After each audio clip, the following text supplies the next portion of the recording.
Assalamualaikum warahmatullahi wabarakatuh. Jamaah,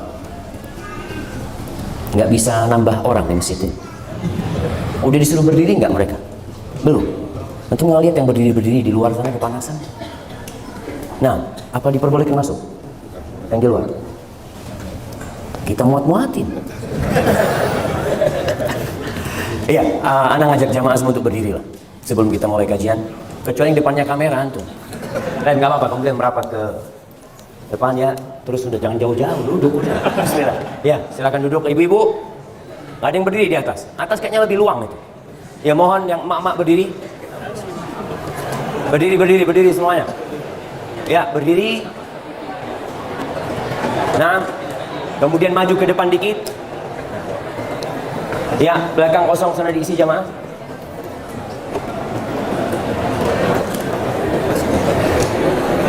Masya Allah. Kabur kemana? Baik, yang ada tempat kosong angkat tangan supaya temannya bisa duduk di sana. Nah, tuh. Sebelah sana. Ya, yang mak-mak udah duduk, nggak usah foto-foto, mak-mak sibuk. Nah, yang udah maju udah duduk. Silahkan duduk yang di atas. Nah, kalau udah full, panitia tutup pintunya. Ada yang masih kosong? Ya, sebelah situ kosong, sebelah kiri ujung kosong jemaah. Kasih jalan sana. Harus muter yang luar ya. Masya Allah. Ya, yang masuk ke dalam kayaknya perlu muterin masjid. Tawaf jemaah. Baik, ada buat dua orang. Ada dua orang. Maju-maju bagi-bagi kita jemaah. Semoga semua yang sudah meluangkan tempatnya untuk saudaranya masuk surga. Baik. Udah habis. Baik, tinggal dua orang lagi. Kayaknya harus ada yang tutup pintu sudah jemaah. Udah habis di dalam ini. Ada dua orang lagi nih. Baik, bismillah. Sudah di sana, silahkan duduk. Alhamdulillah. Alladzi hadana li hadza wa ma kunna linahtadiya laula an hadana Allah. Segala puji bagi Allah Jalla Jalaluh yang telah memberikan hidayahnya kepada kita. Yang kalau bukan hidayah Allah, tidak ada satupun manusia yang datang ke masjid ini. Tidak ada satupun manusia yang suci dan bersih kemudian jadi orang baik. Allah Azza wa Jalla mengatakan walaula fadlullahi alaikum wa rahmatuhu ma zaka minkum min ahadin abada. Selama-lamanya nggak akan ada yang jadi orang baik. Walakin Allah yuzakki man yasha. Tapi Allah lah yang menyucikan siapa yang Dia kehendaki. Dan Allah lebih tahu siapa yang pantas dapat hidayah. Allahumma lakal hamdu kulluh wa laka syukru kulluh wa ilaika yurja'ul amru kulluh. Allahumma salli wa sallim wa zid wa barik wa an'im ala sayyidina wa maulana Muhammadin wa ala alihi wa ashabihi wa man tabi'ahum bi ihsanin ila yaumiddin. Ya Allah, semoga salawatmu, salam berkah dan nikmatmu senantiasa Engkau curahkan untuk hamba kekasihmu, untuk baginda Nabi kita Muhammad alaihi salatu wassalam. Kita tidak akan pernah mendengar cerita yang lebih indah dari cerita Rasulullah sallallahu alaihi wasallam. Kita tidak akan pernah mendapatkan berita tentang kebaikan seseorang yang lebih baik dari Rasulullah sallallahu alaihi wasallam. Dan kita semua mengaku pengikut Rasulullah sallallahu alaihi wasallam. Kalau sekarang istilahnya itu follower. Kira-kira antum siap nggak jadi follower Rasul sallallahu alaihi wasallam? Antum harus susah. Antum harus siap meninggalkan sedikit kenikmatan dunia untuk berjuang menegakkan agama Allah. Dan banyak orang yang pandai berbicara, tapi tak kala dihadapkan kepada jalan-jalan menuju Allah, berat buat dia. Kalau hari ini kita berbincang tentang sedikit kenikmatan dunia, Tadi Anda masuk ke tempat ini, Anda lihat rumah-rumah yang indah.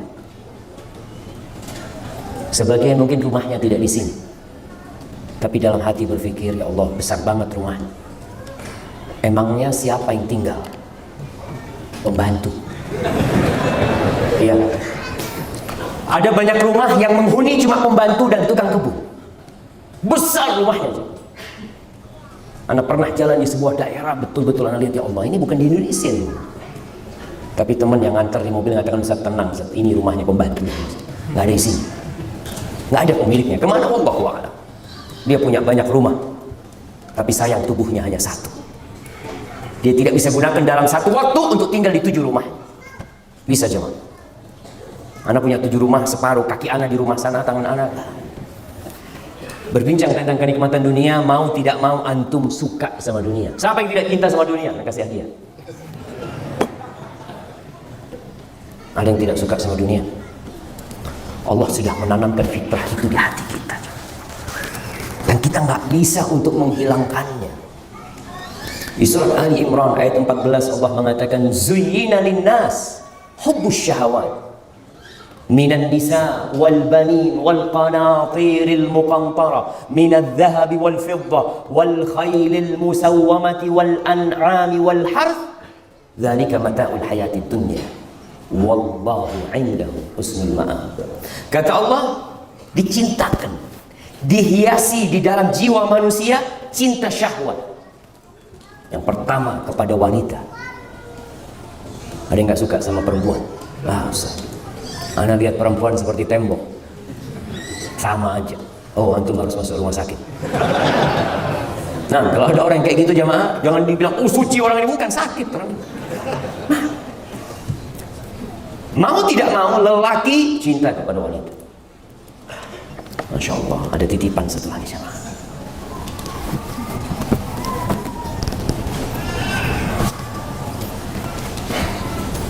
Sudah dicintakan. Wal banin, cinta kepada anak. Bahkan kalau antum jadi orang kaya, punya rumah besar, tapi nggak ada anaknya, ada yang kurang dalam kehidupan ini. Apa yang kurang? Jantung antum belum lengkap. Kata Allah, al-mal wal banun zinatul hayatid dunya. Allahu Akbar jemaah. Kenapa orang tua kita sibuk bekerja? Buat kita. Kenapa orang tua kita bikin kamar-kamar di rumahnya? Buat kita. Buat anak-anaknya jemaah. Kenapa mereka berlelah-lelah? Buat anak. Banyak orang tua itu yang makan udah nggak banyak. Anda bertemu dengan perantau-perantau di beberapa negeri. Anda tanya, bang, abang udah tua nggak pulang bang? Ustaz, kalau anak sih udah nggak banyak makannya Ustaz. Tapi anak-anak belum selesai kuliah. Ini yang pada kuliah, ingat sama orang tuanya. Antum jangan berkhianat sama orang tua. Banyak di sekolah-sekolah, anak sekolah ke Jakarta, orang tuanya bertani, bercocok tanam tiap bulan, kirim duit. Tapi anaknya jadi pengkhianat hasil kerja orang tua. Orang tua cinta sama anaknya. Kalau antum minta jantungnya orang tua dikasih, karena sejatinya antum jantung dia. Kata Allah, wal qanatiril muqantara minadh dhahab wal fidda. Oh, kekayaan harta sekarang. Harta yang bertumpuk-tumpuk. Kenapa ramai beberapa waktu yang lalu jamaah? Orang pamer ATM. Oh, pamer saldo. Seharusnya yang pamer saldo itu datang ke sini. Di sini ada ATM beras. Kasih dia ATM beras, suruh ambil beras. Supaya dia merasakan gimana orang ketika passing ATM yang keluar beras. Dia tahu ini yang bikin anak hidup. Karena ada orang-orang miskin di sana yang bikin anak masih bisa bertahan hidup. Tapi itulah perhiasan dunia. Orang ingin mobil yang bagus-bagus, motor yang bagus-bagus, jam. Ada jam harganya 10M. Emangnya kalau lihat jam itu gimana hatinya? Artinya orang 24 jam, anak sejak pakai jam ini Ustaz, jadi 27 jam. Anak mau beli itu jam. Jadi umurnya bertambah 3 jam dia. Dibohong-bohongin. Tapi itu kecintaan manusia. Hubbus syahwat. Yang sudah dicintakan kepada manusia. Manusia itu ingin memiliki sesuatu yang tidak dimiliki orang lain. Itu manusia. Dia punya mobil, antum kepingin mobil yang bisa, kalau kelasnya beda sama dia, yang lebih tinggi itu. Makanya antum lihat kenapa orang jualan handphone itu laku terus. Sudah berapa juta handphone dia bikin, jual lagi ada yang beli lagi, jual lagi ada yang beli lagi. Karena di sini hubus syahwat yang sudah ditanamkan. Emas perak wal khairil musawwamah, kuda-kuda. Dulu kendaraannya kuda. Walaupun sekarang orang punya kuda juga. Mereka bangga. Antum datang ke tempat ini naik apa? Ada yang motor. Anak naik motor, Ustaz. Oh, Masya Allah. Tapi motor harganya 750 juta. Saya naik motor. Ini naik mobil 90 juta. Harga motornya 750 juta. Itu manusia cuman. Dia cinta dengan yang seperti itu. Sepeda. Ada sepeda berapa paling murah? 150 juta. 150 juta. Ada? Ada cuman. Anak terus nggak tahu kenapa. Tadi kalau kita bicara, apa memang kalau naik sepeda itu lebih sehat gitu ya daripada yang sepeda 3 juta kayak gitu. Apa betul jemaah? Wallahu a'lam. Anda nggak pernah nyoba soalnya jemaah. Wal an'am, binatang-binatang ternak, piaraan-piaraan ya. Wal harth, kebun-kebun, Masya Allah. Lalu Allah katakan dzalika mata'ul hayatid dunya. Itulah kenikmatan kehidupan dunia. Itulah kenikmatan kehidupan dunia. Mau cari yang lainnya apa sih? Nggak ada sudah. Itu kenikmatan kehidupan dunia. Yang pertama apa? Perempuan, anak, duit, kendaraan, binatang ternak, kebun-kebun. Itu kenikmatan kehidupan dunia. Orang sekarang kadang-kala berebut jabatan. Anda mikir, buat apa sih? Capek jadi pejabat itu. Capek nggak jadi bupati? Capek. Tapi apa yang diperebutkan ya salah satu dari yang di sini. Itu kenikmatan kehidupan dunia. Wallahu indahu husnul ma'ab. Di sisi Allah itu ada tempat kembali yang paling indah. Jangan lupa sama Allah Azza wa Jalla. Rasul sallallahu alaihi wasallam enggak takut umatnya fakir, jemaah. Sekarang orang yang berkata, "Kenapa dia kaya aku miskin?" Alhamdulillah kamu miskin. Kalau kamu kaya mungkin enggak datang kajian. Oh iya juga ya. Alhamdulillah. Kata Nabi alaihi salatu wasallam, "Wallahi," beliau bersumpah, "Wallahi mal faqra akhsha alaikum." Demi Allah aku tidak takut kalian ditimpa kefakiran. Aku enggak takut. Wa innama akhsha an tubsata alaikumud dunya kama busitat 'alal ladzina min qablikum. Yang aku takutkan ketika dunia ini dibentangkan buat kalian. Jemaah, antum merasakan apa yang tidak dirasakan Fir'aun? Antum merasakan apa yang tidak dirasakan Fir'aun? Apa yang tidak dirasakan Fir'aun? Buah musim dingin di musim panas. Kulkas, ada kulkas namanya Fir'aun. Wah, Fir'aun ya mau musim panas minum air dingin, nggak ada. Antum sekarang dalam kondisi nggak punya pun bisa menikmati dunia ini. AC, kipas angin. Zaman dulu mana ada pesawat. Fir'aun kalau mau berangkat jalan-jalan jauh capek dia, walaupun dia raja. Sekarang antum, Allahu Akbar, mau berangkat kemana? Ke Mekah. 9 jam ada di Mekah. Rasul sallallahu alaihi wasallam berapa hari dari Mekah ke Madinah, dari Madinah ke Mekah sallallahu alaihi wasallam. Nabi mengatakan, demi Allah aku tidak takut kalian ditimpa kefakiran. Yang aku takutkan ketika dunia dibentangkan untuk kalian. Apa yang akan terjadi? Fatanafasuha kama tanafasuha. Kalian akan berlomba-lomba bersaing untuk mendapatkannya. Sebagaimana orang-orang sebelum kalian bersaing untuk mendapatkannya. Kemudian hasilnya apa? Semuanya binasa. Gak ada yang berhasil. Karena memang bumi ini bukan tempat bersenang-senang. Rasulullah SAW pernah mengatakan, jemaah, la taqumus sa'ah, kiamat tidak akan terjadi. Kapan kiamat terjadi? Anda kasih hadiah yang bisa jawab. Nah, Masya Allah, betul, fadl. Kapan kiamat terjadi? Hari Jumat. Hari Jumat. Jumat kapan? Allahu a'lam, itu urusan Allah. Tapi kan Nabi nyebutkan hari Jumat kiamat akan terjadi. Maka hari yang termulia adalah hari Jumat. Tapi kita sedih ketika hari Jumat orang tua tidak bisa berangkat ke masjid bersama anak-anaknya. Nggak bisa dia ngajarin anaknya dengerin khutbah Jumat. Nggak bisa pulang Jumat dia ngajarin istrinya tuh tadi. Khotibnya mengatakan ini dan itu. Karena kita sibuk bekerja di hari Jumat. Kata Nabi SAW, la taqumus sa'ah. Masya Allah. Antum mau berdiri sampai kapan di sana? Sampai kiamat? Nah, nggak apa-apa. Kalau antum mau berdiri nggak apa-apa. Ada masalah. Lebih besar mana pahalanya jemaah? Yang duduk apa yang berdiri? Yang berdiri telat datangnya. Sahih. Kadang-kadang antum pikir yang duduk di sini, anak tadi datang jam 7, sudah ada yang duduk jemaah jam 7. Insya Allah. Antum datangnya telat mau berdiri. Dia pikir enggak, so pahalanya lebih besar. Allah. Ya Allah yang hitung pahalanya buat antum insya Allah. Tapi kiamat tidak akan berdiri. Tidak akan terjadi, tidak akan bangkit hatta yahsiral furat an jabalin min dhahab. Sampai sungai Efrat itu mengering dan muncul gunung emasnya. Sekarang gunung emas yang masih diperebutkan di mana? Di Freeport. Nanti di sana akan muncul. Terus apa yang akan terjadi dengan manusia? Ada gunung emas. Kata Nabi SAW, yaqtatilun nas alaih. Orang-orang akan bunuh-bunuhan untuk mendapatkan gunung emas itu. Fayuqtalu min kulli mi'atin tis'atun wa tis'un. Dari 100 orang yang terbunuh berapa? 99. Terus kira-kira satu orang ini jamaah yang menang, duduk di atas emas itu, mau diapain sama dia? Antum mau makan? Antum mau buat kasur? Nggak enak emas bikin kasur. Pernah lihat antum orang tidur di atas emas? Nggak ada tidur di atas kasur. Tapi kalau kasurnya dari emas, nggak akan orang mau tidur. Tapi karena ambisi bunuh-bunuhan, dari setiap 199 yang terbunuh. Wa yaqulu kullu rajulin minhum. Setiap orang mengatakan, la'alli akunu ana alladhi anju. Mungkin aku yang menang. Itu perebutan manusia, jamaah. Anak akan bertanya, kalau ada satu yang menang, kemudian menduduki emas tersebut, sampai kapan dia akan duduki? 100 tahun?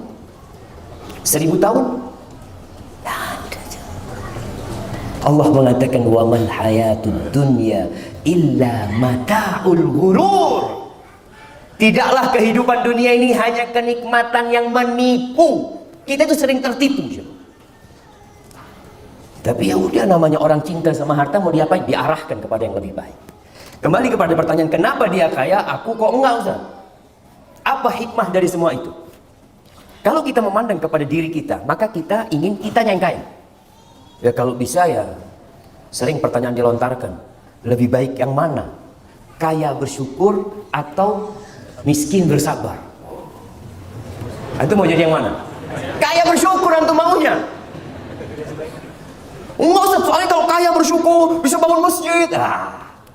Antum mau kaya aja, itu lainnya itu kadang-kadang. Karena orang berpikir kalau kaya dia lebih nyaman hidupnya, lebih dihormati, lebih dihargai. Haibati fillah, Allah Azza wa Jalla melihat kepada kehidupan ini dari semua sisi. Kita melihat dari sisi kita saja. Ilmu manusia itu terbatas. Di surat Asy-Syura ayat 12, Allah Azza wa Jalla menyebutkan tentang hikmah. Kenapa kok ada yang kaya dan ada yang miskin? Ada yang sehat dan ada yang sakit. Ada yang kuat, gagah perkasa, ada yang lemah. Allah mengatakan lahu maqalidus samawati wal ardh. Bagi Allah Azza wa Jalla, tuh semua yang di langit dan di bumi, perbendaharaan yang di langit dan di bumi itu milik Allah Azza wa Jalla. Bukan milik manusia. Bukan milik pemerintahan, bukan milik kerajaan, bukan milik siapa-siapa. Kita hanya numpang di tempat ini. Makanya seringkali kalau antum baca Al-Quran, lillahi ma fis samawati wa ma fil ard. Lillah lahu mulkus samawati wal ard. Supaya manusia sadar, kalian gak punya apa-apa. Kalian punya apa? Kata Allah, yabsutur rizqa liman yasha wa yaqdir. Allah meluaskan rizki bagi siapa yang Allah kehendaki. Dan Allah takar. Yabsut itu dilebarkan, yakdir itu ditakar. Ada yang ditakar rizkinya, nggak banyak dia. Lalu Allah tutup ayat ini dengan mengatakan, innahu bikulli syai'in alim. Sesungguhnya Allah itu maha mengetahui dengan segala sesuatu. Jadi Allah lebih tahu kita ini pantasnya kaya atau miskin. Kalau keinginan semua ingin kaya. Kalau kita buka Al-Quran Karim, Ternyata berulang-ulang kali masalah rizki ini Allah sebutkan. Yabsutur rizqa liman yasha. Allah meluaskan rizki bagi siapa yang Allah kehendaki. Masya Allah. Ada izin minum di jamaah?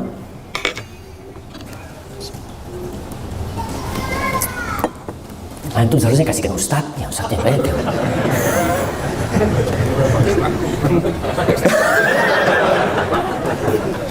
Jemaah, pertanyaan dikumpulin. Kalau ada yang tanya nggak apa-apa, nggak usah direpotin ustadznya. Kalau antum mau tanya, tapi mau tanya apa? Nah, di dalam Al-Quran Karim, di surat Ar-Ra'd ayat 26, Allah mengatakan, Allahu yabsutur rizqa liman yasha'u wa yaqdir. Allah meluaskan rezeki bagi siapa yang Allah kehendaki, dan Allah takar buat yang lainnya. Wa farihu bil hayatid dunya. Tapi manusia itu bergembira dengan kehidupan dunia. Wa man hayatud dunya fil akhirah illa mata'. Kehidupan dunia ini jemaah dibandingkan dengan kehidupan akhirat, aduh, hanya kenikmatan yang sedikit sekali. Sekarang yang dibanggakan sama wanita itu apa? Tas. Ya, perempuan bawa kajian bawa tas nggak ibu-ibu? Oh, tas. Taruh di depan tasnya. Jejer tas. Kalau di foto itu ketahuan cuma merek-mereknya apa. Bangga, baik. Bangga dengan kerudungnya. Dengan jilbabnya. Sekarang semua berbangga-banggaan dengan bagusnya yang dia pakai. Bangga ibu-ibu. Oh. Jadi datang kajian itu kadang-kala mau pakai baju baru doang ya. Ya, soalnya yang ini udah sering dipakai, Ustaz, ini baru. Biasanya ditanya sama teman, Masya Allah bagus. Makanya mulai sekarang yang tanya bajunya bagus itu jangan temannya, suaminya. Masya Allah bagus banget tentu bajunya, supaya senang tuh perempuan. Baik, kerudungnya bidadari surga. Wala nasifuha, kata Nabi SAW, kerudungnya. Sekarang kerudung paling mahal berapa? Ada yang jualan kerudung di sini? Berapa paling mahal kerudung jemaah? Ada yang 1 miliar? Belum. Tuh kerudungnya bidadari surga, khairun minad dunya wa ma fiha. Lebih baik dari dunia dan isinya jemaah. Lebih baik dari kota Jakarta dan isinya. Lebih baik dari semua kekayaan orang terkaya di dunia. Kalau dikumpulin nggak bisa beli kerudungnya bidadari surga. Itu cuma kerudungnya jemaah. Cuma kita bangga dengan kehidupan dunia ini. Wala mawdi'u sauti ahadikum fil jannah. Kata Nabi SAW, tempat di surga itu tempatnya cemeti, pecut. Biasanya mereka kalau naik kuda, naik onta, mereka bawa pecut, ditaruh tuh pecutnya. Tempatnya itu di surga lebih baik dari dunia dan isinya. Kenapa? Karena semua yang kita kumpulkan akan hancur di sini. Maka Allah ingatkan, Allah bikin luas rezeki sebagian orang, Allah bikin sempit. Di surat Al-Isra ayat 30 Allah mengatakan, Inna rabbaka yabsutur rizqa liman yasha'u wa yaqdir. Sesungguhnya Rabbmu meluaskan rizki bagi sebagian manusia, dan dia juga yang menakar, menentukan rizki sebagian orang. Innahu kana bi'ibadihi khabiran basira. Sesungguhnya Allah itu maha mengetahui, maha melihat dengan kondisi hamba-hambanya. Maka nggak boleh orang itu protes. Ya Allah, bulan ini ke masjid nggak pernah, ngaji nggak bisa, fulus banyak tapi ya Allah. Ana hafal juz amma, alhamdulillah. Sof pertama di masjid, tapi cari kerjaan ditolak di sana, tolak sini ya Allah. Allah lebih tahu mana yang pas buat antum, mana yang tepat buat antum. Di surat Al-Qasas, surat cerita, ayat 82, ketika Allah menceritakan tentang Qarun. Siapa yang tidak terpana, terbelalak melihat kekayaan Qarun? Bukan emasnya yang dipikul, bukan uangnya yang dipikul, kuncinya dipikul. Kunci jamaah dipikul. Yang pikul itu kadang-kala disebutkan sampai 70 orang. Ketika dia disuruh berbuat baik di dunia macam-macam.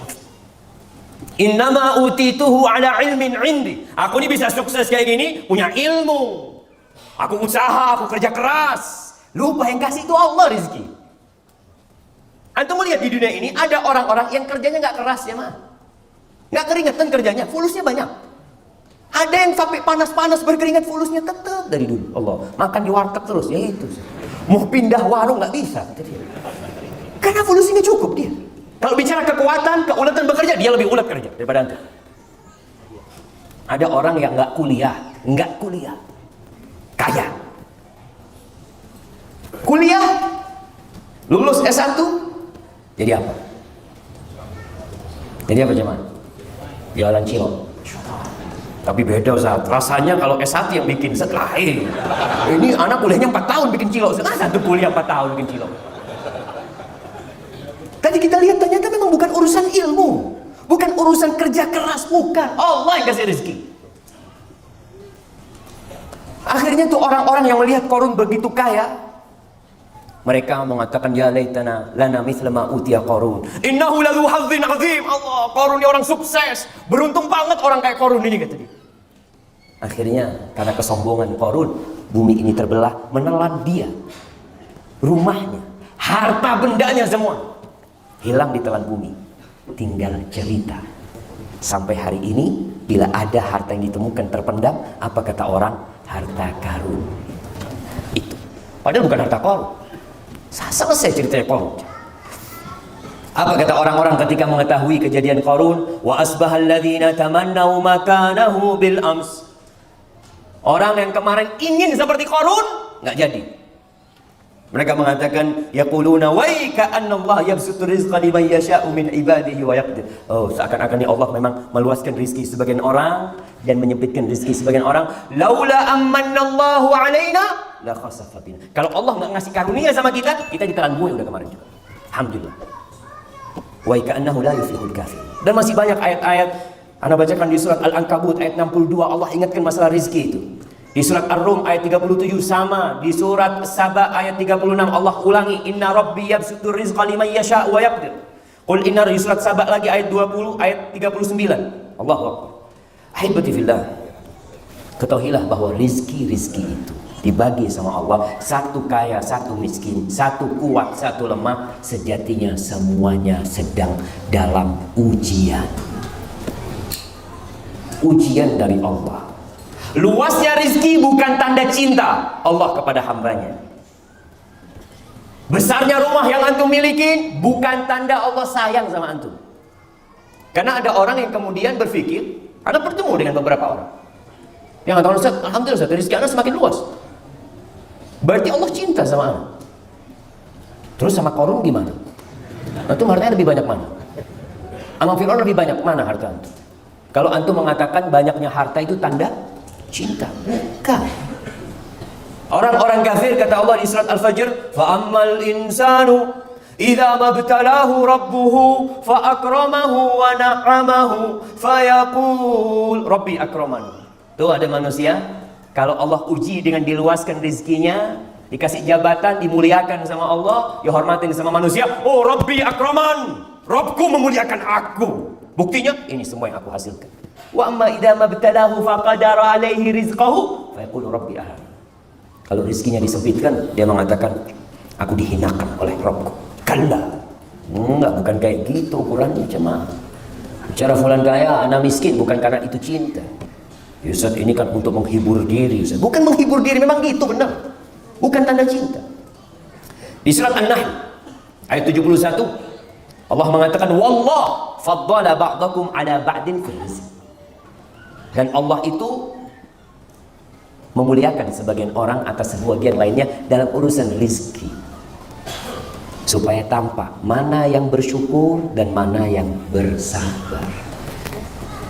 Pembagian rizki di dunia ini bukan karena amalan, bukan karena keyakinan, bukan karena keimanan, bukan. Terus apa ukurannya? Ujian. Allah memberikan ujian. Tetangga antum diuji dengan kekayaan, antum diuji dengan kemiskinan. Ada lagi fulan diuji dengan penyakit, lahir cacat, kakinya satu, diuji Allah Subhanahu wa taala. Oh, ini lahir sempurna, sama antum diuji. Supaya antum kalau melihat yang cacat, antum jadi sadar, ya Allah, alhamdulillah. Dan kalau antum tidak bersyukur, kita tuh orang tua kalau nunggu kelahiran anak, jemaah, kadang-kala tanya, anaknya sempurna? Alhamdulillah, lengkap semuanya. Tapi lengkapnya raga anak kita tidak ada jaminan sampai mati lengkap. Ada yang tabrakan, dua tangannya harus diamputasi. Ada yang tabrakan, dua kakinya diamputasi. Ujian semuanya. Di surat Az-Zukhruf ayat 32 Allah mengatakan nahnu qasamna bainahum ma'isyatahum fil hayatid dunya. Kami yang membagi di antara manusia itu penghidupan mereka dalam kehidupan. Allah yang bagi, bukan kita. Wa rafa'na ba'dahum fawqa ba'din darajat. Dan sebagian orang derajatnya ditinggikan dari yang lainnya. Untuk apa? Liyattakhidha ba'dhum ba'dan sukhriya. Agar mereka bisa saling memberikan manfaat. Ada kegunaan. Tadi Anda sampaikan orang kaya raya, dari mana dia bisa makan nasi? Apakah dia yang tanam nasi? Kalau dia disuruh menanam beras, kalau orang-orang miskin tidak mau menjual beras mereka, nggak ada. Ini buat kami. Apa yang akan terjadi dengan orang kaya? Apakah masih ada orang kaya? Nggak ada. Mereka akan tanam sendiri. Dan sebelum panen sudah mati mereka. Karena nunggu masa panen 3 bulan baru bisa makan. Allah jadikan itu supaya saling memberikan manfaat. Ahibati fillah, ada yang Allah kasih kekuatan, badannya kuat. Ada yang satu lemah. Yang lemah ini Masya Allah, Allah kasih rezeki banyak. Kalau dia suruh bangun rumah sendiri nggak mampu, dia buka usaha sendiri nggak mampu, tapi dia bisa suruh orang lain yang kerja. Hubungannya antara kaya dan miskin ini saling memberikan manfaat. Jangan dipikir kamu kaya, oh aneh yang bantu si miskin. Enggak, antum dibantuin sama si miskin. Kita yang dibantuin sama si miskin. Kalau nggak ada pembantu di rumah kita, antum pikir kita berbuat baik sama pembantu atau pembantu berbuat baik sama kita? Saling berbuat baik. Ada tuh pembantu yang memang perlu uang, sehingga kita gaji mau dia jamaah. Kalau semua orang nggak perlu uang, antum akan kerja sendirian semua. Kemudian kita lihat orang-orang yang kaya disuruh bayar zakat, disuruh bersedekah. Supaya apa? Supaya antum aman hidupnya. Orang miskin itu kalau dikasih sedekah, mungkinkah dia akan ganggu orang kaya? Wah, fulan baik fulan ini, Masya Allah. Sampai di kampung Anda itu ada sebuah rumah milik orang kaya, yang jaga itu bukan satpam. Nggak ada satpam. Tahu siapa yang jaga? Orang kampung semua jaga rumah itu. Tak perlu. Kenapa banyak orang kaya harus punya klaster khusus orang kaya? Karena dia merasa gak nyaman kalau hidup di tengah-tengah rumah-rumah orang miskin. Nanti dicuri, nanti apa semua. Itu ada orang kaya yang jaga rumahnya orang satu kampung. Merasa orang satu kampung punya rumah itu. Kenapa? Karena orang itu bersyukur kepada Allah Azza wa Jalla. Dia suka berbagi dengan masyarakat. Sehingga masyarakat itu kalau ngelihat tuh orang kaya dapat rezeki, satu kampung berbahagia. Kenapa? Kebagian dia gitu loh. Sekarang kan enggak. Orang kaya mau dihabisin sendiri tuh duitnya. Subhanallah. Mau dibawa kemana tuh fulus? Maka disuruh bayar zakat, kasih sedekah. Sedekah itu kata Allah, khudh min amwalihim shadaqatan tutahhiruhum wa tuzakkihim biha. Ambil dari harta mereka. Nabi disuruh ngambil tuh. Sedekah, zakat dari harta mereka. Apa tujuannya? Menyucikan hati mereka. Supaya antum tidak berpikir mau hidup selama-lamanya di dunia. Makanya dikatakan sedekah itu burhan. Sedekah itu bukti keimanan. Bukti beriman dengan hari akhir. Antum ketika sedekah, sekali lagi, ketika sedekah jangan merasa antum berbuat baik sama orang lain. Antum sedang berbuat baik sama diri sendiri. Sedekah itu balik ke siapa sih? Ke anak-anak yang perlu sama sedekah ini.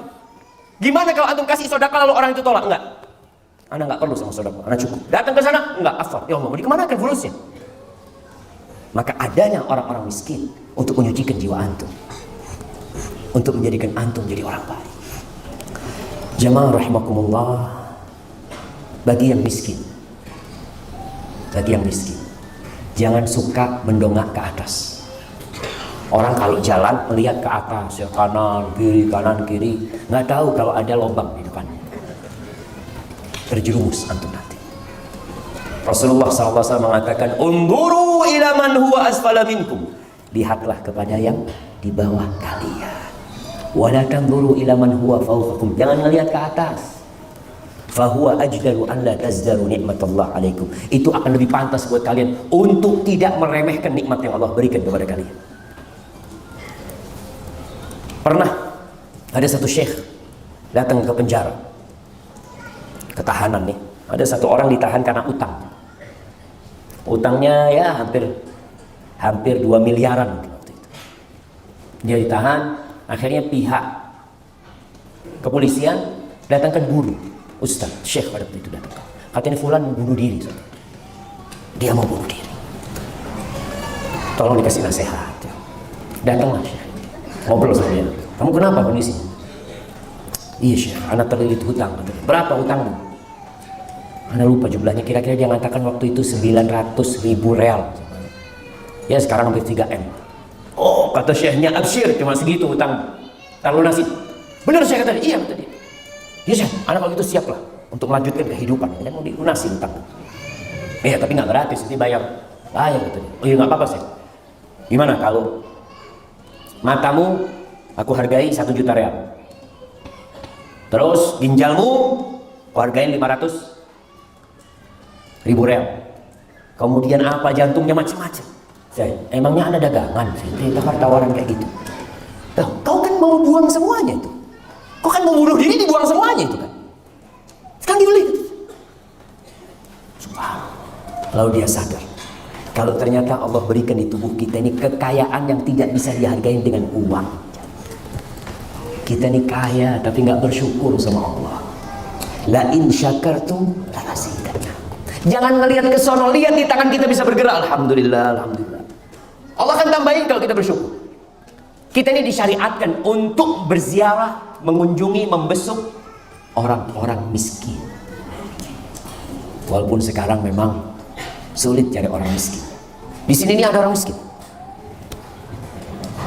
Nah, apa nama perumahannya? Kebayoran Residence. Ada orang miskin. Ada nggak? Ada tanya. Miskin hati banyak katanya. Nggak ada. Orang kaya nggak mau kumpul sama orang miskin. Memang ada kehidupan materialisme yang diciptakan. Padahal Nabi SAW menganjurkan kita untuk cinta kepada orang-orang miskin dan dekat sama mereka, dekat sama mereka. Sekarang dipisahkan. Untuk kalau masuk orang miskin itu di balik pagar cuma. Balik tembok sana. Kalau mau masuk ke perumahan ini harus tinggal KTP. Enggak KTP enggak? Anak pernah nganter istri sama anak-anak. Ya ada perumahan di Jember itu perumahan yang paling bagus loh. Anak naik mobil, berhenti ke nama satu. Mau kemana? Waduh. Mau ke rumahnya fulan, KTP gitu. Oh, ternyata khusus orang-orang kaya.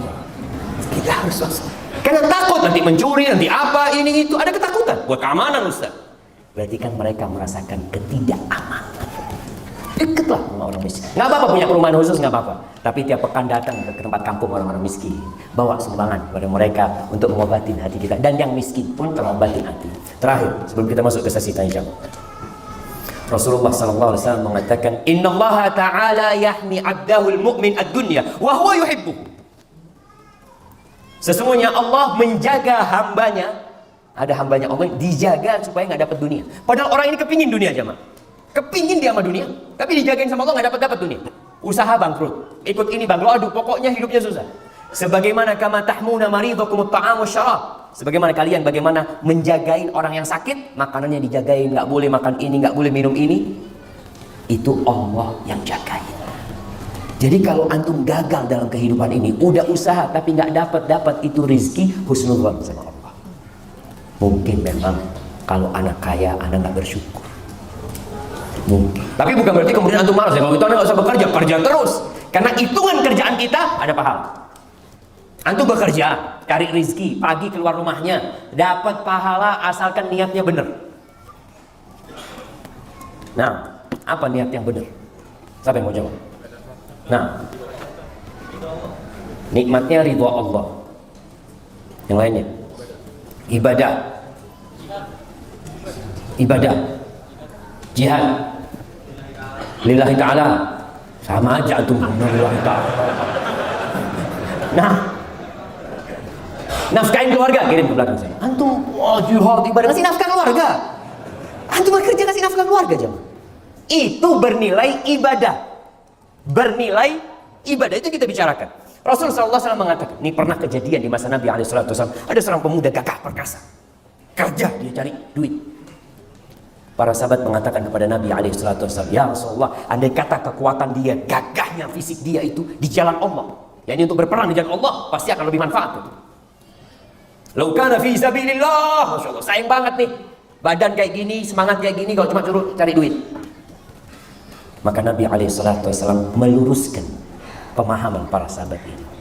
In kana kharaja yas'a ala abawaini syaikhaini kabirain. Kalau dia keluar bekerja untuk memberikan nafkah kepada dua orang tua dia yang sudah sepuh, fahuwa fi sabilillah, maka dia terhitung fi sabilillah. Wa in kana kharaja yas'a ala auladin lahu sighar. Kalau dia keluar rumah bekerja untuk kasih makan anak-anaknya yang kecil, fahuwa fi sabilillah, dia di jalan Allah. Yang ketiga, wa in kana kharaja yas'a ala nafsihi. Kalau dia bekerja untuk mencukupi kehidupan dirinya, supaya nggak minta-minta, supaya dia tidak berbuat dosa mencuri, mungkin juga persiapan untuk menikah, pokoknya untuk menjaga kehormatan dirinya, fahuwa fi sabilillah, maka orang ini terhitung fi sabilillah. Wa in kana kharaja yas'a riya'an wa mufakharatan fahuwa fi sabili syaitan. Tapi kalau dia keluar kerja, berusaha, berupaya untuk pamer hartanya, untuk berbangga-banggaan dengan manusia, ini yang di jalannya setan. Dan biasanya manusia sampai titik di jalannya setan. Dulunya kerja ngasih nafkah, sekarang orang banyak gaya hidup, bukan kebutuhan hidup. Dia untuk berbangga, kerja ngumpulin duit untuk beli handphone yang model terbaru. Untuk apa antum beli? Untuk apa kira-kira jemaah? Ada handphone harga 30 juta. Pamer. Ya karena antum nggak punya. Nah, kasih hadiah. Nah, tapi yang punya Ustaz nggak pamer Ustaz. Perlu ada Ustaz. Perlu nggak buat WA Ustaz? Harga 30 juta buat WA doang katanya. Saya buat WA enggak. Ada sesuatu yang lainnya. Tapi memang ada enggak Ustaz? Memang Anda perlu, karena ada aplikasi ini itu yang memudahkan. Oh tafadhol, ada masalah. Yang penting tadi jangan sampai riyaan wa mufakharatan. Jangan sampai antum bekerja capek lelah hanya untuk riya, pamer dan berbangga-bangga. Maka antum akan berada di jalannya syaitan. Baik, barakallahu fikum. Kita masuk ke sesi tanya jawab jemaah. Nah, tafadhol. Yang mana pertanyaannya?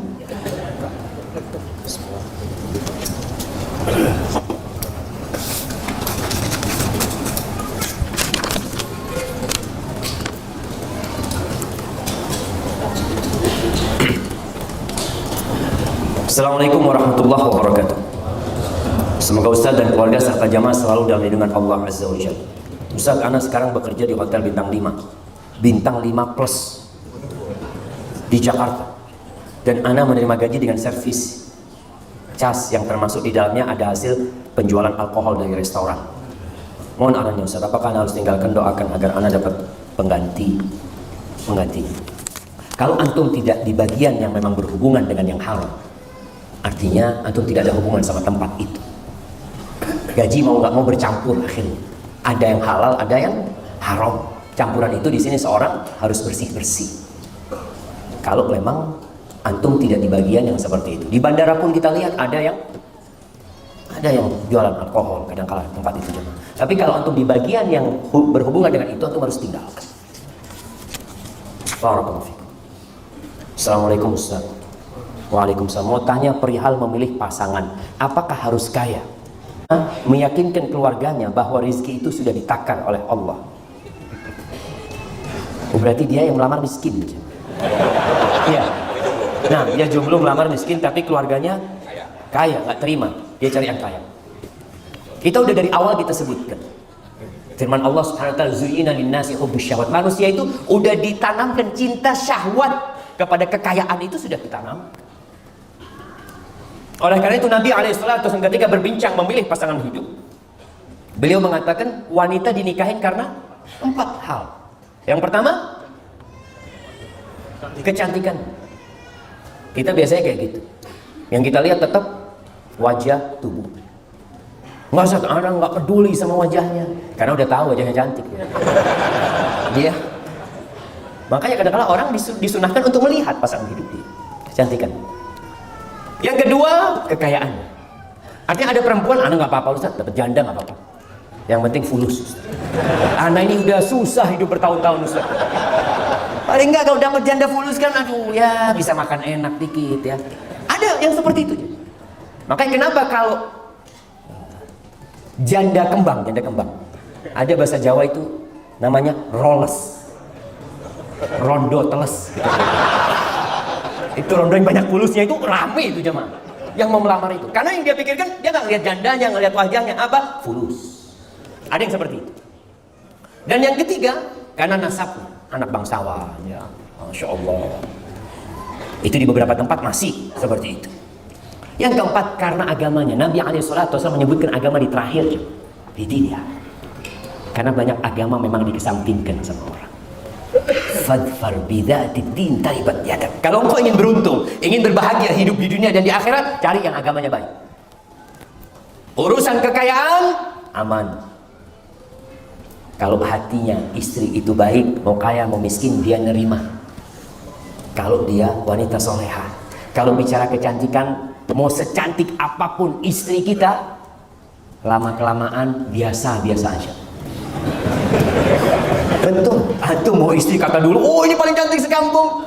Antum lihat di rumah nyuguhin makanan, biasa-biasa aja dia. Cantik itu. Tapi ngelihat bininya tetangga, Masya Allah. Masya Allah. Ada syaitan. Maka kalau bicara kecantikan ya, orang itu melihat sesuatu yang belum dia miliki tidak dalam wujud aslinya. Ketika sudah dimiliki biasa-biasa aja. Ini penjelasan para ulama tentang banyak hal. Mau mobil, mau motor, mau rumah. Antum ketika mau beli rumah baru, melihat rumahnya, ya Allah bagus banget ya, masuk keluar sana, berangan-angan untuk beli. Ketika sudah dibeli sama antum, ditempatin, biasa-biasa. Nggak ada lagi yang spesial di sana. Sedangkan kalau bicara kecantikan, tambah tahun istri kita itu tambah cantik atau tambah tua. Astagfirullah ya. Sabar kita dapat istri kayak gini. Padahal dulu kepingin itu. Makanya cari yang agamanya baik. Selesai urusannya. Adapun bagi laki-laki, perempuan kalau mau cari laki-laki, Rasulullah SAW yang pertama kalau antum mau nikah, antum harus punya kemampuan. Kalau nggak mampu jangan nikah. Ngapain? Puasa. Allah katakan wal yasta'fifil ladzina la yajiduna nikah hatta yughniyahumullah min fadli. Hendaklah orang-orang yang tidak punya kemampuan jaga diri. Nggak mampu dia menikah karena nggak punya harta. Jaga diri sampai Allah kasih karunia-Nya. Dengan cara apa? Dengan cara puasa. Dengan cara ya menjaga hati sampai dikasih rezeki menikah. Dua kriteria yang disebutkan Nabi SAW di calon pengantin laki-laki. Yang pertama, agamanya baik, akhlaknya mulia. Kalau bicara agama baik, ada standar. Standar agama baik itu melaksanakan kewajiban, meninggalkan yang haram. Itu sudah, dia alhamdulillah dia belum sholat sunnah, Ustaz. Cuma sholat 5 waktu, alhamdulillah. Berarti standar sudah. Dia Ustaz, hafalan Qur'annya nggak ada Ustaz. Bisa baca Quran, alhamdulillah. Yang standar, akhlaknya mulia. Insya Allah itu sudah cukup. Bahkan Nabi SAW mewanti-wanti jangan sampai ditolak. Kalau ada yang melamar agamanya baik dan akhlaknya mulia. Kalau ditolak orang seperti ini, takun fitnatun fil ardi wa fasadun arid. Akan terjadi kerusakan di muka bumi. Akan terjadi kekacauan yang dahsyat. Anak kita akan dizalimi. Antum kalau orang seperti itu ditolak, maka bagaimana cara meyakinkan keluarganya? Ya harus orang lain. Kalau antum yang meyakinkan, nggak yakin mereka. Karena antum yang melamar, kan antum karena miskin aja ngomong kayak gitu. Maka harus lewat orang lain yang memberikan nasihat. Assalamualaikum warahmatullahi wabarakatuh. Waalaikumsalam warahmatullahi wabarakatuh. Pertanyaannya, saya belum lama menikah dan menyuruh istri saya resign. Tetapi istri ingin tetap berbakti, membantu, memberikan bantuan finansial ke orang tuanya. Qadarullah, istri terkena penyakit yang harus mengeluarkan biaya cukup besar. Namun dari kejadian ini, istri tetap ingin memberikan bantuan finansial ke orang tuanya. Mohon nasihatnya Ustaz. Apakah anak tetap memberikan izin untuk tetap memperbolehkan istri memberikan bantuan ke orang tuanya atau tidak? Sedangkan dari kejadian ini, anak khawatir terhadap finansial keluarga. Takut tidak bisa memberikan hak-hak kepada istri, anak-anak dan orang tua saya. Syukran jazakumullah khair. Jemaah rahimakumullah. Anak laki dan perempuan itu berbeda. Antum yang belum menikah, ketika punya anak perempuan nanti, atau sekarang yang sudah punya anak perempuan, mendidik anak perempuan ini istimewa. Kalau antum punya 2 anak perempuan, dididik dengan baik, disekolahkan, dirawat, kemudian dinikahkan, tuh anak jadi penyelamat antum dari api neraka. Karena setelah antum menikahkan perempuan itu, antum nggak dapat apa-apa lagi. Seakan-akan hasil kerja antum membesarkan anak itu habis. Beda sama anak laki. Anak laki tetap harus memberikan nafkah kepada orang tuanya. Anak perempuannya enggak, engkau harus nurut sama suamimu, hidup sama suamimu, udah cukup. Engkau bahagia, orang tua bahagia. Tapi orang tua banyak yang nggak paham itu. Banyak orang tua menyekolahkan anaknya dengan harapan anak perempuannya nanti membalas budi orang tuanya, ngasih ke orang tuanya. Seperti anak laki, enggak sama. Karena proses pernikahan itu ada peralihan tanggung jawab. Bagaimana ketika seorang ayah mengatakan kepada putrinya, kepada menantunya, zawwajtuka wa ankahtuka makhtubataka binti, kunikahkan kau dengan putriku dengan mahar sekian. Selesai. Suaminya mengatakan qabiltu, selesai, diterima sama dia. Surga dan neraka seorang istri jadi suami. Engkau tanggung jawab di hadapan Allah. Terus bagaimana aku ingin berbakti kepada orang tua? Tetap, kalau bisa berbakti, tetap dia berbakti sama orang tuanya. Tapi tidak menelantarkan tugas dia sebagai seorang istri. Maka nih buat para wanita, sebenarnya cukup menjadi sebuah kebaktian anak perempuan kepada orang tuanya ketika dia tidak pernah menceritakan masalahnya kepada orang tuanya. Bikin orang tua bahagia. Permasalahan di rumah selesaikan sendiri. Cukup orang tua capek besarkan dirimu, sudah nikah masih ngerepotin orang tuanya lagi. Udah, bapak ibu dengar yang baik-baik aja. Punya masalah sama suami, selesaikan baik-baik. Kalau perlu teman curhat, carilah seorang yang bisa membantu. Tapi orang tua kesian. Kalau dengar anaknya ribut sama orang tuanya, anak perempuan, ya Allah, orang tua sedih sekali. Maka tugas seorang suami adalah mendudukkan istri, diajarin istrinya tentang bagaimana menjadi seorang istri yang baik. Kebanyakan istri ini nggak ada kuliah peristriannya, nggak ada. Dia S1, S2 nggak ada belajar bagaimana cara jadi istri. Yang ada belajar bagaimana cari duit, bukan jadi istri, bukan jadi ibu buat anak-anak. Sehingga banyak rumah tangga yang menghasilkan anak-anak yang tidak terdidik. Karena memang menikahnya bukan dengan seorang yang dipersiapkan untuk menciptakan generasi masa depan. Maka jangan dianggap remeh ibu rumah tangga. Anak usul, pekerjaan ibu rumah tangga ditiadakan, diganti. Ganti apa aja? Mencetak generasi masa depan.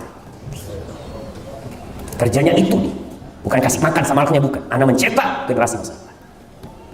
Soalnya orang memandang ibu rumah tangga, oh ibu rumah tangga nggak kerja ya, nggak kerja, 24 jam mana kerja? Kita nggak kerja.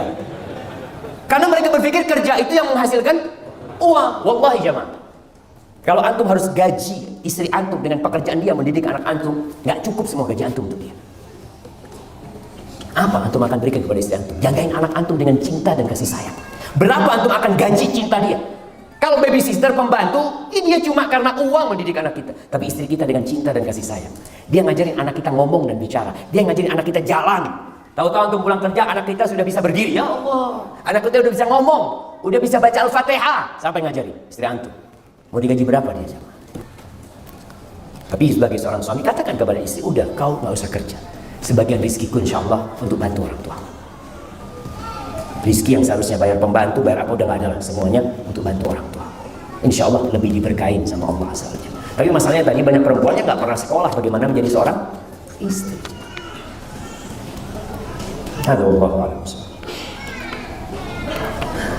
Ustaz, semoga Allah merahmati Ustaz dan jamaah sekalian. Ustaz, mohon doanya untuk saya hijrah dari keburukan. Dan ana mohon nasihat sebagai pelajar yang takut kepada Allah Azza wa Jalla. Oleh jamaah teman-teman yang sedang belajar, yang sedang kuliah, yang sedang SMA, berat perjuangan antum. Ana di pesantren 6 tahun, ya sama laki semuanya. Terjaga. Kuliah sama, ketemu jenggotan semuanya. Itu kuliah di Jakarta. Kuliah di Medina sama aja, Masya Allah. Dan ternyata itulah yang menjadikan kita bisa menjaga diri dari fitnah wanita. Dan ternyata kalau antum lihat-lihat orang-orang Nasoro di Jakarta ini ada sekolah namanya Canisius ya. Itu khusus laki-laki Katolik sekolah. Didirikan tahun 1929 masih zamannya Belanda. Belanda udah bikin sekolahan, nggak boleh laki campur sama perempuan. Oh kenapa kata dia? Mau belajar ini. Terus nanti kalau mau kawinnya nikah aja kalau udah lulus. Emangnya anak-anak mau diajarin apa di sekolah kalau harus kumpul laki perempuan?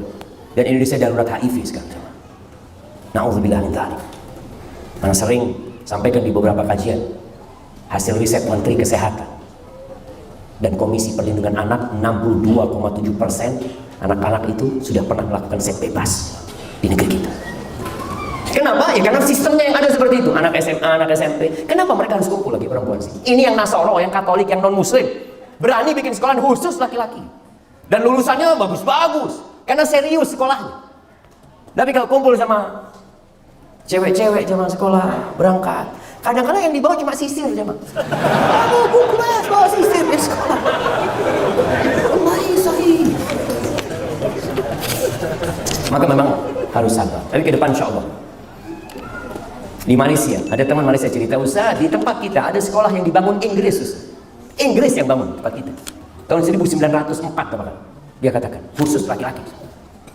Inggris bikin itu jemaah. Subhanallah.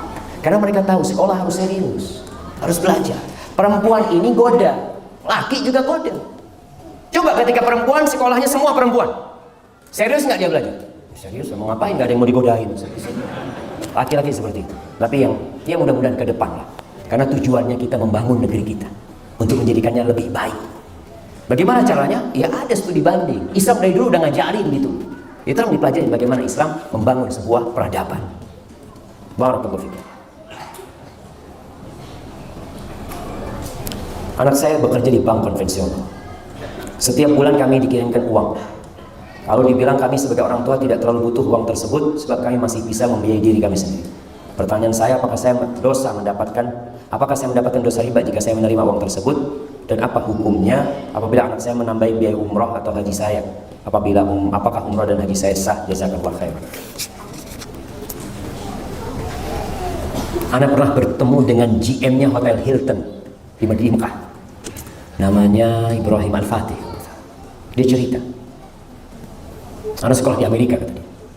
Pulang kerja di bank konvensional, bank apa namanya? Suatu hari gitu dia, anak ngundang keluarga makan bersama, keluarganya ibu. Datanglah saudaranya ibu. Ngobrol-ngobrol, setelah itu tanya, kerja di mana kamu? Wah, anak kerja di bank, gaji sekian. Dia gajinya waktu itu cerita sama anak 11.000 real. Baru masuk dia 11.000 real gitu. Kira-kira ya 40 jutaan lah gaji dia. Setelah dengar itu pamannya ini pas waktu makan dia nggak mau makan.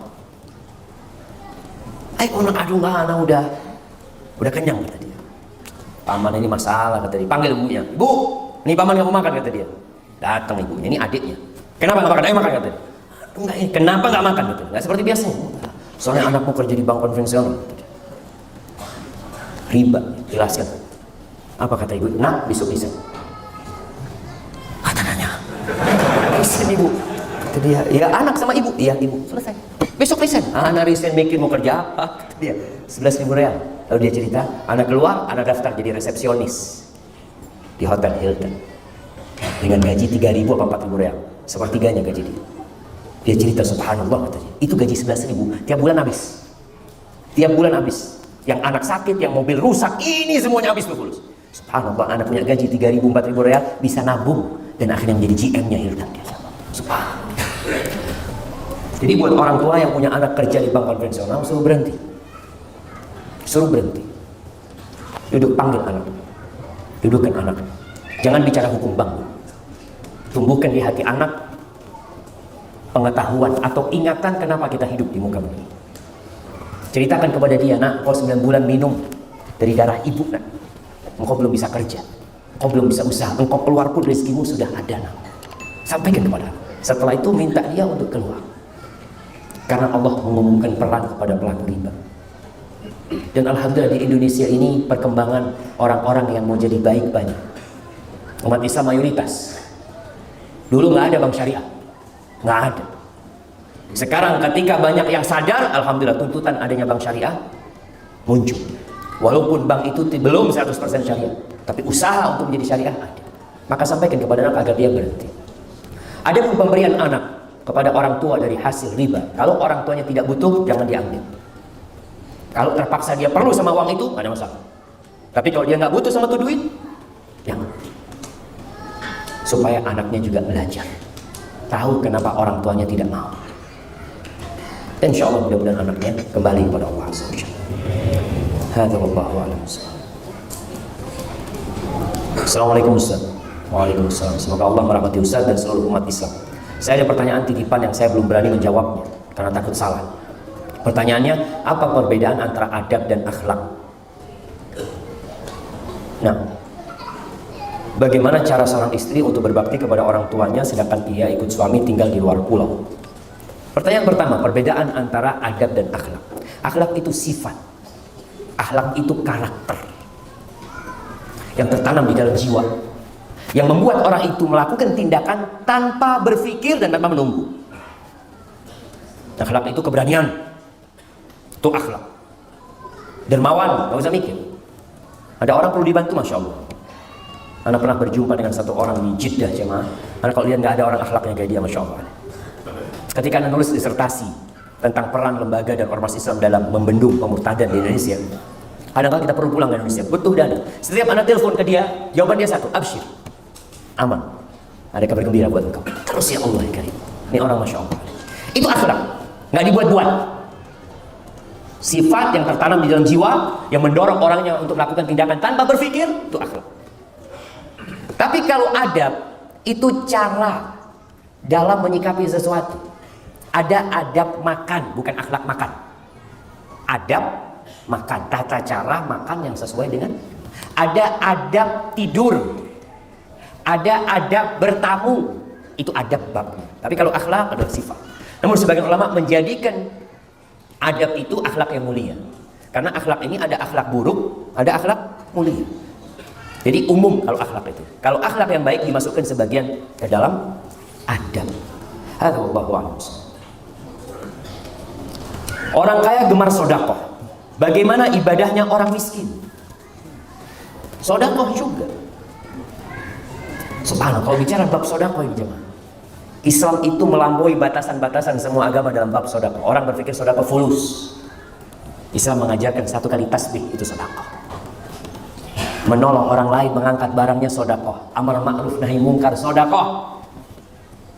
Mendatangi istri menggaulinya sodakoh. Insyaallah. Ini sodakohnya orang miskin. Kata Rasulullah SAW, wa fi bud'i ahadikum sodakoh. Kalian mendatangi istri kalian dapat pahala sodakoh.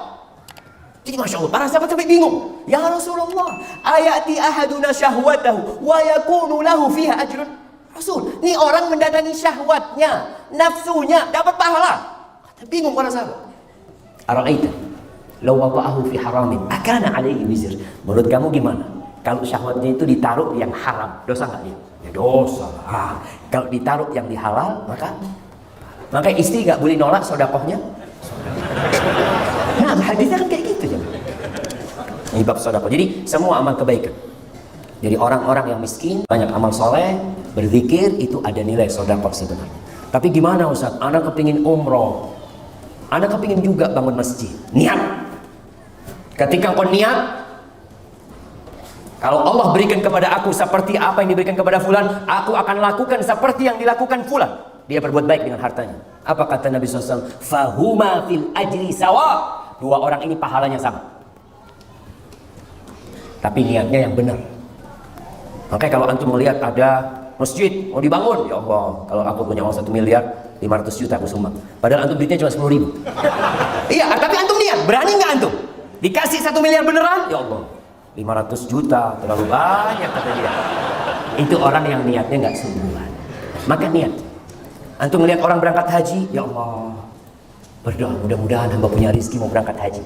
Antum ngomong kayak gitu sampai mati nggak berangkat haji, dapat pahala haji. Tapi kalau antum dikasih rezeki nggak berangkat haji, berarti niat antum bohong. Maka niat yang shadiq, kata Nabi SAW, shadiqun biniyatihi, baru dapat pahala yang sama. Assalamualaikum Ustaz. Waalaikumsalam. Sudah bertahun-tahun saya bekerja di bank konvensional. Sejak Agustus lalu saya memutuskan untuk resign. Tapi saya tidak memberitahu orang tua dan istri saya. Karena sebelum mengajukan resign, saya sudah bilang ke mereka bahaya riba. Tapi mereka tidak mempedulikan bahaya riba. Dan kini saya setiap hari nge-grab car tanpa diketahui orang tua dan istri saya.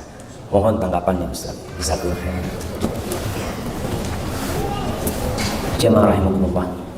Allah mengatakan, "Walladzina jahadu fina lanahdiyannahum subula wa innallaha lama'al muhsinin."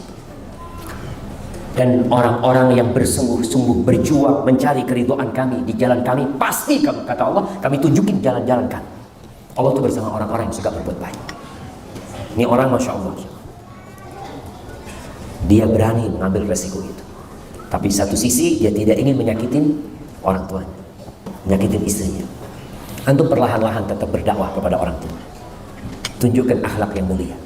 Dan kalau antum hijrah, antum akan diuji dan dicoba sama Allah. Ingat kisah Ashabul Ukhdud, bagaimana kisah Hulam ketika dia berhasil melempar itu binatang dan kemudian menyingkir binatang tersebut sehingga orang bisa jalan. Kata pendetanya, "Ya Hulam, engkau akan diuji, engkau akan diuji, dan persiapkan menghadapi ujian itu." Apa yang perlu dipersiapkan? Perbanyak baca hasbiyallah wa ni'mal wakil. Cukup Allah buat aku, Allah sebaik-baiknya penolong. Itu ucapan yang diucapkan oleh Nabi Ibrahim alaihissalam ketika Nabi Ibrahim dilemparkan dari alat pelontar menuju kepada api, karena kaumnya membuat api yang begitu besar sehingga mereka pun tidak bisa mendekati api tersebut. Akhirnya mereka bikin alat pelontar. Ketika dalam pelontaran itu Nabi Ibrahim ditelanjangin sama kaum. Antum lihat ujian Nabi Ibrahim begitu dahsyat. Ditelanjangin sama kaumnya, dilemparkan ke api. Datang malaikat Jibril menawarkan pertolongan. "Alaka ilayya hajah, Ibrahim, kau perlu bantuanku?" Kata Nabi Ibrahim, "Amma ilaika fala." Kalau sama kau, aku nggak ada perlu. Ini tingkat tauhid keimanan seorang nabi. Engkau makhluk sama aku makhluk. Engkau tidak akan bisa berbuat kecuali yang Allah kasih izin. Amma ilallah fala. Tapi sama Allah, aku perlu bantuan Allah sekarang. Lalu Nabi Ibrahim mengatakan, "Hasbiyallah wa ni'mal wakil." Apa yang terjadi? Allah kirimkan hujan es? Tidak. Allah kirimkan angin yang mematikan itu api? La. Allah Rabbul Alamin. Allah itu Tuhannya api. Allah hanya mengatakan kepada api, "Ya nar, kuni bardan wa salaman ala Ibrahim." Wahai api, jadilah engkau sejuk dan keselamatan buat Ibrahim. Selesai diuji, Nabi Ibrahim selamat. Nanti istrinya diuji dengan istri yang nggak punya anak bertahun-tahun. Nabi istrinya nggak punya anak bertahun-tahun. Sampai seperti itu. Punya anak nggak boleh melihat anaknya. Nabi Ibrahim punya anak, anaknya suruh taruh di Mekah. Bertahun-tahun, puluhan tahun baru melihat Ismail dalam gendongan Yesus, bawa ke Mekah, tinggal di sana. Nggak ada siapa-siapa di sana jemaah.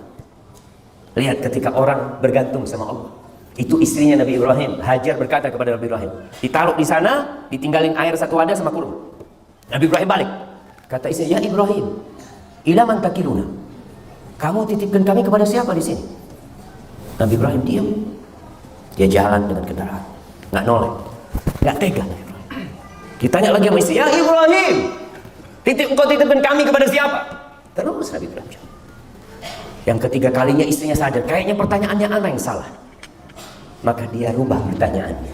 "Ya Ibrahim, Allahu amaraka bihada?" Apakah Allah yang memerintahkan kepadamu untuk melakukan ini? Kata Nabi Ibrahim. Kata istrinya, "Silahkan kau pergi. Allah tidak akan melantarkan kita di tempat ini. Silahkan kau pergi." Tapi butuh perjuangan jemaah. Antum pikir istrinya Nabi Ibrahim diam duduk-duduk di sana? Ketika air sudah habis, susunya udah kering, kurma juga sudah habis, Ismail menangis, ditinggal sama ibu.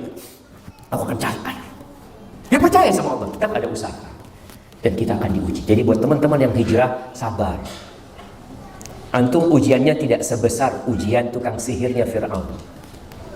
Tukang sihirnya Fir'aun itu pagi hari masih musyrik, sore hari sudah beriman dan disalib di pohon-pohon kurma.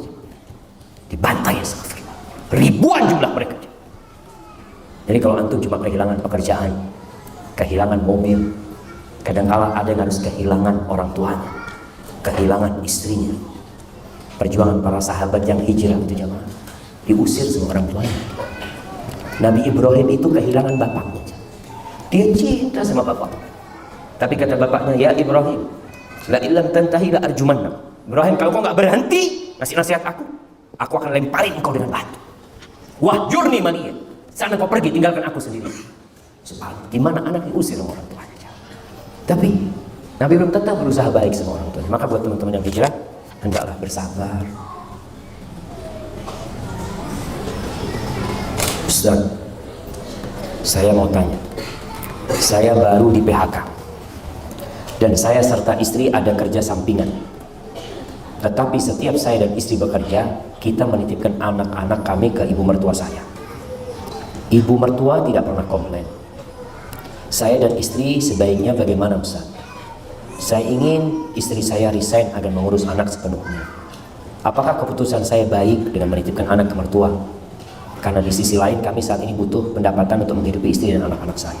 Mohon jawabannya Ustaz. Jazakallahu khairan. Jemaah rahimakumullah.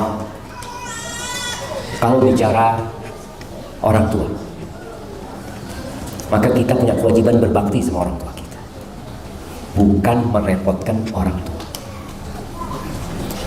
Tapi kalau kondisi yang memang berat, boleh seorang anak minta tolong orang tuanya, asalkan tidak membebankan orang tua.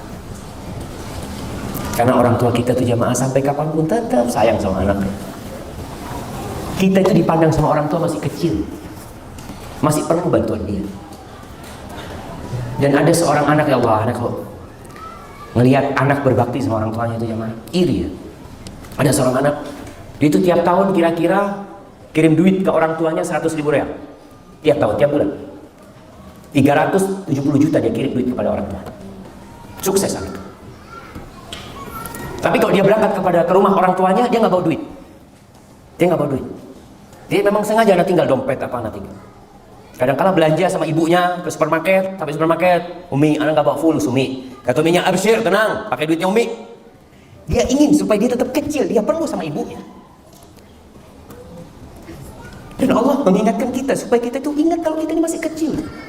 Di hadapan orang tua, kita tetap anak angkatnya. Maka Allah suruh kita berdoa, apa doanya? Wa qur rabbirhamhuma kama rabbayani shaghira.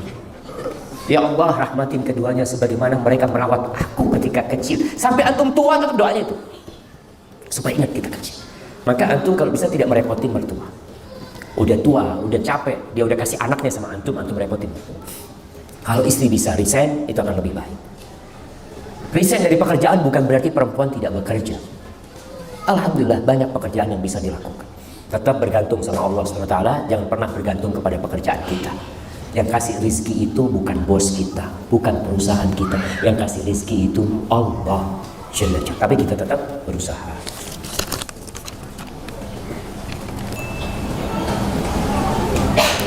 Bolehkah bersedekah lalu berdoa untuk diluaskan rizki dan untuk dilunasi semua utang? Mengapa ketika melakukan hijrah semua masalah bertubi-tubi datang? Nah, itu tanda cinta Allah. Idza ahabballahu 'abdan ibtala. Kalau Allah cinta sama hamba, Allah kasih balak tuh hamba.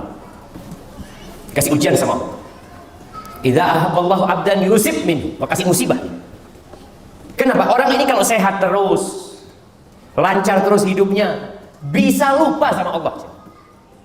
Allah katakan innal insana la yatgha. Kapan manusia itu benar-benar melampaui batasnya? Kapan itu terjadi?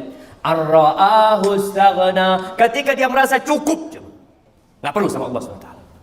Dia mau makan untuk 7 keturunan cukup. Setiap dia mau beli, dia ada uang. Tapi orang kalau nggak punya duit, dia jadi ingat, ya Allah, mau beli obat antum nggak punya duit, antum ingat sama siapa? Allah SWT. Tapi ketika semuanya punya, akhirnya membuat orang melampaui batas. Maka kita harus ingat, ketika antum dikasih musibah, husnudzon sama Allah SWT. Allah sedang bersih-bersih antum, agar antum terus ingat sama Allah. Orang kalau sakit, Masya Allah, orang tuh Masya Allah sehat ya, olahraga ini itu macam-macam, dengar adzan nggak ke masjid. Sakit, dengar adzan, ya Allah, kok kepingin ke masjid ya? Ente sehat nggak ke masjid? Ya ini, ya harus kayak gini baru ke masjid gitu. Maka sabar lagi, sampaikan. Kata Nabi SAW, ma u'tiya ahadun ata'an awsa' minas sabr. Tidak ada hamba yang dikasih karunia sama Allah yang lebih luas dari kesabaran. Karena menghadapi kehidupan ini modalnya sabar. Kalau untuk dikasih sabar sama Allah, selesai saja. Cukup untuk menghadapi segala-galanya. Berkaitan dengan bersedekah lalu berdoa untuk dilunasi utang. Haibati fillah,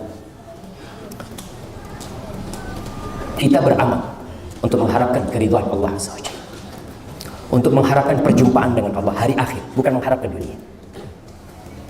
Orang yang beramal lillahi ta'ala dan berharap akhirat, maka Allah akan berikan semua keindahan sama dia.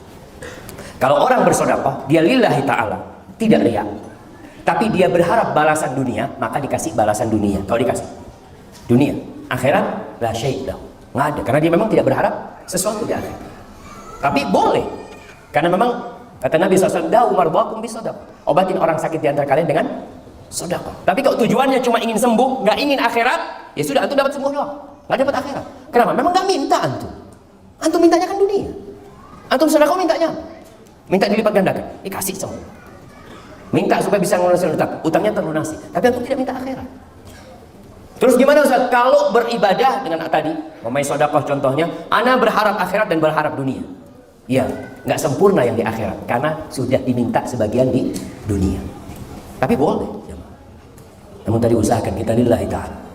Ketika seorang sahabat sedekah bawa 1 ekor onta dengan pelananya lengkap, ana ketika membaca hadis ini, ana nggak paham kenapa kok memang dijelaskan dengan pelana yang lengkap. Ternyata harga pelana itu mahal.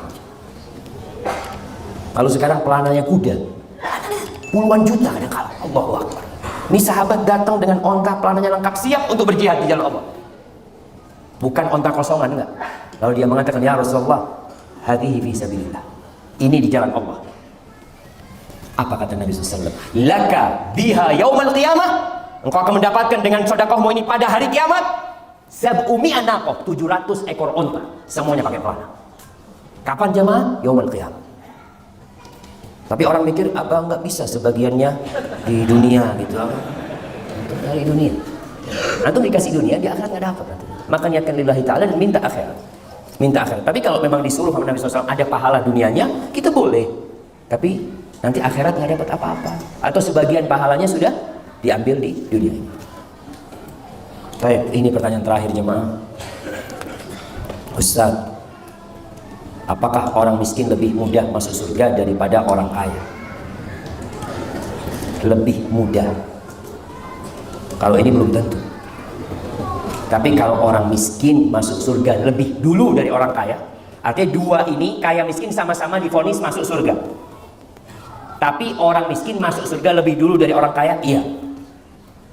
Tapi kalau dibicarakan lebih mudah, enggak juga. Sama-sama ujian. Ada orang miskin nggak bersabar. Dia selalu mengeluh, kenapa aku miskin? Kenapa dia kaya? Bisa jadi nggak masuk surga. Orang-orang miskin, kata Nabi SAW, yadkhulu fuqara'ul muhajirin. Orang-orang miskin, fakirnya orang-orang muhajirin itu masuk surga lebih dulu daripada orang-orang kaya 500 tahun. Ya. Orang miskin udah di surga, orang kaya masih belum selesai urusan. Antum mau jadi orang kaya, orang miskin? Tetap antum mau jadi orang kaya kan? Itu fitnahnya dunia. Tetap mau jadi orang kaya. Ini masuk surga lebih dulu. Kalau mau jadi orang kaya nggak apa-apa. Tapi masuk surga tanpa hisab, tanpa adab. Jadi antum masuk duluan juga. Tapi kalau masih harus, Masya Allah, mati lampu.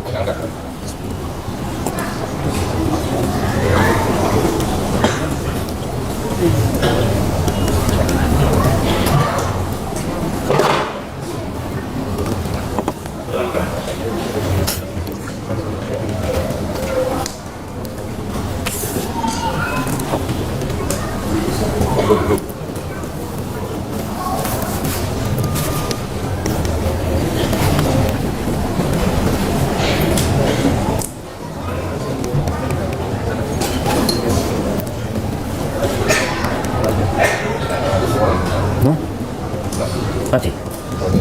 Masya Allah. Memang suruh berhenti. Ya. Antum kalau mau jadi orang kaya nggak apa-apa. Orang kaya yang masuk surga tanpa hisab, tanpa adab. Iya, dia masuk duluan juga karena tanpa hisab, tanpa adab. Jadi lebih baik yang mana, Jemaah? Kaya bersyukur atau miskin bersabar? Sebagian mengatakan orang miskin memang masuk surga lebih dulu. Tapi orang kaya mungkin terlambat masuk surganya. Tapi surga itu kan tingkatannya banyak. Ada mi'ah darajat, ada 100 derajat. 1 derajat ke yang kedua ini jaraknya antara bumi dan langit. Seperti itu jarak. Jadi bisa jadi orang kaya ini terlambat masuk surganya, tapi dia berada di derajat yang tinggi. Maka ya, kalau minta surga, kata Nabi SAW, mintalah surga Firdaus. Itu surga paling tinggi. Perlu perjuangan dan pengorbanan. Maka ikhlaskan niat lillahi ta'ala. Berharaplah karunia Allah. Semua yang kita miliki akan kita tinggalkan. Yang ada tinggal amal soleh kita. Apabila yang Anda sampaikan benar itu dari Allah Azza wa Jalla, kalau ada yang salah dan kurang berkenan itu dari diri Anda pribadi, Allah dan Rasulnya terbebaskan dari kesalahan itu. Subhanallah wa bihamdika asyhadu an la ilaha